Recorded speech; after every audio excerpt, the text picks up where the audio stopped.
Gloria Milimu, KTN News. Nakuru, Kericho, Laikipia and Kirinyaga counties were today rocked with demonstrations as residents protested the high cost of living. Various roads in those counties remained closed as protesters engaged the police in running battles throughout the day.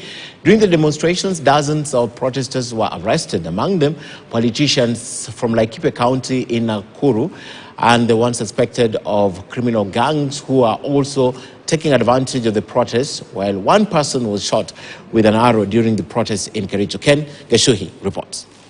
Protesters engaged the police in running battles for the better part of the day in Nakuru, the residents calling on the government to lower the cost of living. The running battles began in Pondamali Estate, where suspected members of criminal gangs were protesting recent arrest of their peers. One police officer was injured with a knife while arresting one of the suspects. The protest intensified during the day, forcing the police to fire in the air and lob tear gas at the residents. Mazembe grounds and Total roundabout along the Nakuru-Eldoret highway in Nakuru West turning into battlefields. Those protesting lamented on the skyrocketing fuel prices that have led to a sharp increase in the cost of basic commodities. Nakuru County Police Commander Samuel Ndanyi has said that at least 36 protesters have been arrested. Nimeshindwa na mafuta. Nataka mafuta ishuke, nikimbie na gari. Mimi ninategemea kuuza ugali na mboga. Watu wametoroka, hata hiyo mena ni bei kali. Unga bei kali. Chagua hii mawe na uchukue kushukisha unga. Shukisha unga we. In Kericho County, one man was left nursing a serious injury after he was shot with an arrow during protests held at Sondu Market.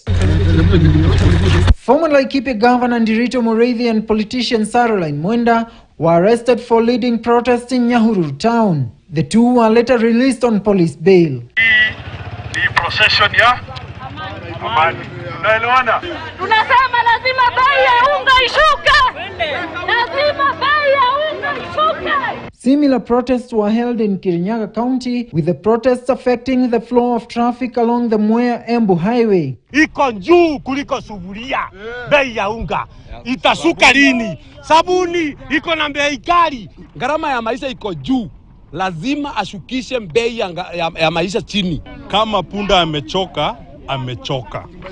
Na kama unga haitashuka, tunaenda kwa barabara usiku mchana until unga ishuke. In the counties, police chiefs have intensified patrols tonight with reinforcement of officers from Kenya prisons.